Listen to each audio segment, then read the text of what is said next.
بہت مگر خاص طور پہ عمران خان کے بارے میں بار بار کہا جاتا رہا ہے، وہ ماضی میں بھی یو ٹرن لیتے رہے. یہ اسٹیبلشمنٹ کے معاملے پہ کیا ہوا؟ اچانک ہی انہوں نے کہا کہ پہلے تو حکومت سے مذاکرات کے لیے ٹیم بنائی مہربانوں، اور پھر اس کے بعد اب کہہ رہے ہیں کہ اسٹیبلشمنٹ سے یا فوج سے مذاکرات کے لیے بھی انہوں نے محمود خان اچکزئی کو نامزد کر دیا ہے، اور بلکہ وہ چاہ رہے ہیں کہ فوج بھی کوئی نامزد کرے اپنا نمائندہ. شاید وہ D G S P R کا یا فوج کے ترجمان کے حوالے سے کہہ رہے ہیں کہ ان کو نامزد کر دیا جائے. کیا کہنا کیا چاہ رہے ہیں؟ بسم اللہ الرحمن الرحیم. السلام علیکم. جو میں نے پڑھے ہیں ان کے بیانات کہ ان کی جو سٹیٹمنٹس تھی جیل میں، کسی صحافی نے ان سے پوچھا کہ آپ فلاں سے بات کریں گے، یا ان کے ریپرزینٹیو تو محسن نقوی ہیں، تو اس میں انہوں نے کہا میں محسن نقوی سے کبھی بات نہیں کروں گا کیونکہ وہ ذمہ دار ہیں اس فسطائیت کے اور بربریت کے جو ہمارے ورکرز پہ ڈھائی گئی اور ذل شاہ کے قتل کے لیے، وہ اور آئی جی پنجاب، تو ان سے تو میں بات کرنا گوارا نہیں کرتا، کبھی نہیں کروں گا. باقی دیکھیے پہلے دن سے خان صاحب کہہ رہے ہیں حکومت سے بندہ تب بات کرے جب ان کے ہاتھ میں کوئی طاقت ہو یا ان کے پاس کوئی ابیلٹی ہو کہ وہ کچھ پرومس اگر کرتے ہیں تو اس پہ ڈیلیور بھی کر سکیں، مگر ان کے پاس اختیار نہیں ہے. عمران خان سے زیادہ کون اس بات کو جانتا ہے کہ وزیر اعظم کے پاس تو اختیار ہی نہیں ہوتا؟ نہیں، اس فارم 47 والے وزیر اعظم کے پاس تو ووٹ بھی نہیں ہے، اختیار کہاں سے ہوگا؟ نہ اعتماد ہے عوام کا، نہ ووٹ ہے عوام کا، نہ ہی اختیار ہے. تو ان کو تو بٹھایا گیا ہے وہاں پر ووٹ کے بغیر، اور 17 سیٹوں کے مینڈیٹ پہ، 17 سیٹوں کے مینڈیٹ پہ. اب 2024 پہ آ جائیں، آج ماضی کی بات ہوگی، ماضی کی بات بہت، یہ بھی ماضی ہو جائے گا، کوئی بات نہیں، جب ہوئے گا تو تب اس کرنٹ ٹائم. تو آپ یہ کہہ رہی ہیں کہ فیصلہ درست ہے اور فوج سے مذاکرات ہونے چاہیے، سیاستدانوں سے نہیں؟ مذاکرات دیکھیے بات ہر کسی سے ہونی چاہیے میری نظر میں، جس کے پاس بھی مگر اختیار ہے کہ وہ ڈیلیور کر سکے یا وہ کوئی وعدے پورے کر سکے، تو بات تو وہیں پر ہونی چاہیے ہے. اب کہاں تک خان صاحب نے، ہمیں معلوم نہیں کہ انہوں نے ایگزیکٹلی کیا کہا ہے. کہ میں بھی اڈیالہ جایا کرتی تھی جب وہاں پہ پریس بھی ہوتی تھی، خان صاحب بیان کچھ دیتے تھے، باہر رپورٹ کچھ اور ہوتا تھا. تو جب تک مجھے اپنے پارٹی کے جو سینئرز ان کو مل کے آئے ہیں ان سے کوئی ہدایت نہیں ملتی کہ انہوں نے یہ کہا ہے اور یہ انسٹرکشنز ہیں، میں اس پہ زیادہ کیا تبصرہ کروں. صحیح، یہ بات تو صحیح ہے. بہرحال کمرل اسلام صاحب بتائیں کہ چلے اگر یہ وزیر دفاع اجازت دے بھی دیتے ہیں اپنے سپہ سالار کو مذاکرات کرنے کی، تو کیا ایجنڈا ہونا چاہیے فوج سے مذاکرات پہ؟ کیا آپ چاہتے کیا ہے؟ فوج کیا کرے؟ عمران خان کو باہر نکلوا دیں؟ نہیں، جہاں تک فوج سے مذاکرات یا گفتگو کی بات ہے، ہماری جماعت نے بڑا واضح اس پہ موقف پہلے دن سے لیا ہوا ہے. فوج سے تو صرف یہی مذاکرات ہو سکتے ہیں، یہی گفتگو ہو سکتی ہے کہ ان کا دائرہ اختیار کیا ہے، آئین کیا کہتا ہے، آئینی حدود کیا ہے. نہیں، اس کے علاوہ بیونڈ دیٹ تو فوج سے ہم نے کبھی کہا ہی نہیں کہ اس کے آگے مجھ سے بات کریں. میں کچھ اور باتیں کرنا چاہتی ہوں. وہ کنفیوژن کی بات کر رہے تھے کہ شاید ہم کنفیوزڈ ہیں، تو مجھے تو کنفیوژن حکومتی سائڈ پہ بھی بڑی لگتی ہے. ایک دن کہتے ہیں ہم پہ آرٹیکل 6 لگائیں گے، ہم کیا ملک دشمن ہے اور ہم کنسپیریسی کر رہے ہیں پاکستان کے خلاف، دہشت گرد ہیں ہم، اور دوسری طرف کہتے ہیں کہ آئیں ہمارے سے مذاکرات کریں. تو پہلے یہ طے کر لیں کہ کیا ہم دہشت گرد ہیں، ملک دشمن ہے، اور اگر ہم ہیں تو آپ دہشت گرد اور ملک دشمنوں سے گفتگو کرنا چاہتے ہیں؟ ہم تو ایک سیاسی جماعت ہیں جس کو پاکستان کی عوام نے بھاری ایک ووٹ دیا اور اس کے باوجود آپ آرمی چیف سے مذاکرات کرنا چاہتے ہیں، لیکن ہم نے یہ نہیں کہا کہ ہم آرمی چیف سے مذاکرات کرنا چاہتے ہیں. I don't know یہ گفتگو کہاں سے آ رہی ہے. ایک نظر سن لیں ذرا طارق صاحب کی. میں اسی پہ بالکل نہیں، ایک اور چیز جو وہ ڈیلیگیٹڈ پاورز کی بات کر رہے تھے کہ وہ sovereignty belongs to Allah, yes, and is delegated via parliament and via whom?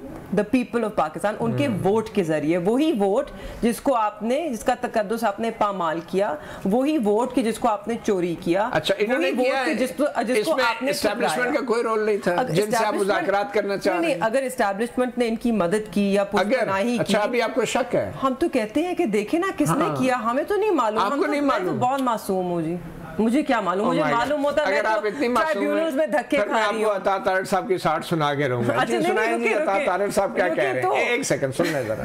بس کرنا چاہ رہے ہیں عمران خان صاحب. جو طارق صاحب کہہ رہے ہیں آپ کے وزیر؟ نہیں بالکل نظر تو یہی آ رہا ہے. اچھا تو پھر آپ روک کیوں نہیں سکتے؟ وہ چاہ رہے ہیں کہ ہمارے ساتھ بات کریں، لیکن یہ تو ٹھیک کہہ رہے ہیں، آپ کے ہاتھ میں کچھ ہے نہیں، آپ انہیں روک بھی نہیں سکتے مذاکرات سے، تو پھر آپ سے کیوں مذاکرات؟ دیکھیں نا، یہ بقول ان کا مینڈیٹ چوری ہوا. اچھا اب جس نے چوری کیا، کس نے کیا؟ ہم نے کیا. اب تھوڑی دیر کے لیے نہیں، تھوڑی دیر کے لیے نہیں، صحیح بات کریں، کس نے چوری کیا؟ آپ نے کیا؟ میری گزارش، اسٹیبلشمنٹ میری بات تو سننے، میں لاجک بیان کر رہا ہوں. تو جس نے چوری کیا اس سے بھی بات کرنے کے لیے تیار نہیں ہے کہ شاید وہ واپس کر دے. بات کر رہے ہیں نہیں، آپ کس جنہوں نے حلف اٹھائے چوری کردہ مینڈیٹ اس کے بعد وہی ذمہ دار ہے آپ نا. بتا دیں جی کس نے چوری کیا؟ جی جو میرے حلقے کا مینڈیٹ ہے وہ تو موسیٰ گیلانی صاحب نے چوری کیا نا، جس نے حلف اٹھایا جھوٹے فارم 47 آپ بتائیں سر کس نے چوری کیا؟ دیکھیں نا، کسی آپ دونوں ہی نام نہیں لے رہے، میں تو نام کسی نے چوری نہیں کیا نا. دیکھیں، جو ہار جاتا ہے الیکشن، اچھا جو الیکشن ہار جاتا ہے وہ یہی کہتا ہے. ایک الیکشن میں بھی ہار گیا تھا، میں نے بھی یہی کہا تھا، اور جو جیت جاتا ہے وہ بھی یہی کہتا ہے تو کہ میں جیت گیا. تو جو جیت جاتا ہے وہ یہی کہتا ہے. مگر پتہ بنیادی فرق کیا ہے؟ اس دفعہ ہمارے یا جماعت زیادہ تیار تھی یا زیادہ ہوشیار تھی، ہم نے مکمل فارم 45 جو ہیں وہ حاصل کیے. ہم ٹھوس شواہد کے ساتھ بات کر رہے ہیں، اور ہماری آواز میں جو ہمارے ساتھ آواز ملا رہی ہے پاکستان کی جتنی بھی آبزرورز اور مانیٹرنگ باڈیز ہیں. آپ پتان کو لے لیں، سرور باری صاحب ہے، فیفن ہے، ان کی رپورٹ ہے، جتنی رپورٹس آ رہی ہیں وہ ہماری بات کو مہر آپ پوری بات کریں. یہ بتائیں اسٹیبلشمنٹ نیوٹرل ہے کہ نہیں ہے؟ جی میرے خیال میں اگر اسٹیبلشمنٹ نیوٹرل ہوتی تو اس وقت ایک جو جال سازی پہ بنی حکومت چل رہی ہے وہ نہ چل سکتی. ان کو حمایت حاصل ہے، اور یہ اس سے بھی واضح ہوتا ہے. دیکھیں جو بات کرتے ہیں آئین کیا کہتا ہے، پریس کانفرنسز جو اسٹیبلشمنٹ نیوٹرل نہیں ہے، آپ اس سے کیوں مذاکرات کرنا؟ ہم تو ان سے مذاکرات نہیں کر رہے، ہم تو ان سے کہہ رہے ہیں کہ آپ کو نیوٹرل ہونا چاہیے، آپ کو سیاسی مداخلت نہیں کرنی چاہیے. مذاکرات یہی ہے کہ آپ سیاسی مداخلت چھوڑ دیں. اگر اس وقت اسٹیبلشمنٹ جو ہے نون لیگ کی حکومت سے کے سر سے ہاتھ اٹھا لے تو پیچھے تو یہ 17 سیٹیں بچی ہیں. اور آپ کے سر پہ ہاتھ رکھ دے. ہمارے سر پہ ہاتھ عوام کا ہے جی. تو آپ کیا چاہتے ہیں؟ ہمارے سر پہ ووٹ کا ہاتھ ہے. پورے خان صاحب کو جیل سے باہر لے آئے اسٹیبلشمنٹ. خان صاحب جیل سے باہر خود بخود آ جائیں گے اگر عدالتوں پر دباؤ نہ ہو. آپ نے خود دیکھا ہے متی اللہ، آپ نے خود دیکھا ہے کہ اسلام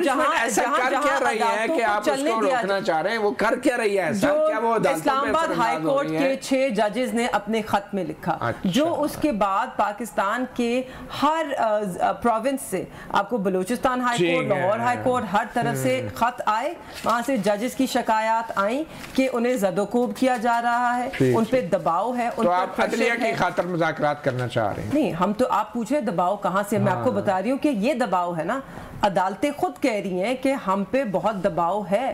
ججز آپ کے سامنے ہے کہ ججز کے ساتھ کیا ہو رہا ہے. میرے خیال میں تو بڑا جینوئن ریزن ہے جی، اتنا دباؤ ہے تو دباؤ کو روکنے کے لیے مذاکرات تو کسی سے کیے جا سکتے ہیں. ایک چھوٹی سی بریک لیتے ہیں، اور بریک کے بعد ایک دوسرا اہم معاملہ بھی ہے. سپریم کورٹ کے مخصوص نشستوں کے حوالے سے فیصلے پر ابھی تک مکمل طور پہ عمل درآمد نہیں ہوا، مگر آج ہم نے دیکھا قومی اسمبلی میں ایک نیا بل آیا. یہ پرائیویٹ ممبر بل ہیں، جس کے مطابق جو مخصوص نشستوں کے حوالے سے سپریم کورٹ نے فیصلہ دیا ہے اس کو قانون سازی کے ذریعے بظاہر روکنے کی کوشش کی جا رہی ہے. وہ قانون کیا ہے، مجوزہ قانون کیا ہے؟ ایک چھوٹی سی بریک کے بعد.